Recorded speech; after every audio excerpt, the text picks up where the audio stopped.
ম্যাচের আগেই ফলাফল ফাঁস, ভারত নাকি ওমান? এশিয়া কাপ 2025-এর 12তম ম্যাচে জিতবে কে? ভবিষ্যৎবাণী করল জেতি সিটিয়া।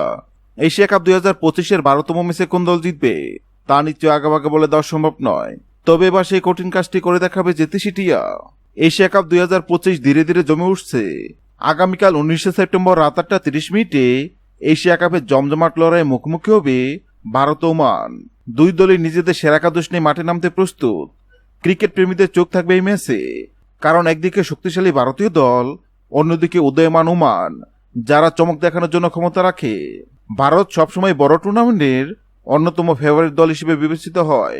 অভিজ্ঞ ব্যাটসম্যান, শক্তিশালী অলরাউন্ডার আর ধারালো বোলিং আক্রমণ তাদের এগিয়ে রাখে। অন্যদিকে ওমান গত কয়েক বছরে ধারাবাহিক উন্নতি করছে। তারা একাধিক আন্তর্জাতিক ম্যাচে প্রতিপক্ষকে কঠিন চ্যালেঞ্জ ছুড়ে দিয়েছে। এই ম্যাচে ওমান চাইবে নিজেদের সামর্থ্য প্রমাণ করতে। হেড টু হেড পরিসংখ্যানের দিকে তাকালে বোঝা যায় ভারতে এগিয়ে। এখন পর্যন্ত ভারত ওমান একাধিকবার মুখোমুখি হলেও ওমান জয়ের মুখ দেখেনি। প্রতিবারই ভারত সহজ জয় পেয়েছে। তবে ক্রিকেট যে অনিশ্চয়তার খেলা, সেটি সবসময় মনে রাখতে হবে। ছোট দলেরা মাঝে মাঝে বড় দলকে হারিয়ে ইতিহাস গড়ে। সেই সম্ভাবনা নিয়ে মাঠে নামবে ওমান। আর এবার এই দুই দলের মধ্যে এশিয়া কাপের 12তম ম্যাচে জিতবে কোন দল তা নিয়ে ভক্ত সমর্থকদের মনে উত্তেজনা শেষ নেই। আর এবার এই দুই দলের মধ্যে 12তম ম্যাচ জিতবে কোন দল সেটি নিয়ে ভবিষ্যৎবাণী করল জেতি সিটিয়া।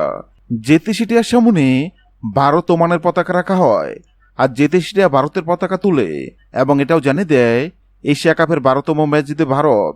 হ্যাঁ দর্শক, আপনাদের বলছে আপনাদের মনে হয় এশিয়া কাপ 2025-এর 12তম ম্যাচে ভারত নাকি ওমান কোন দল জিতবে? অবশ্যই কমেন্ট করে জানাবেন। ভিডিওটি ভালো লাগলে লাইক দিবেন এবং সাবস্ক্রাইব আমাদের চ্যানেলের সঙ্গে থাকবেন। ভিডিওটি দেখার জন্য আপনাকে অসংখ্য ধন্যবাদ।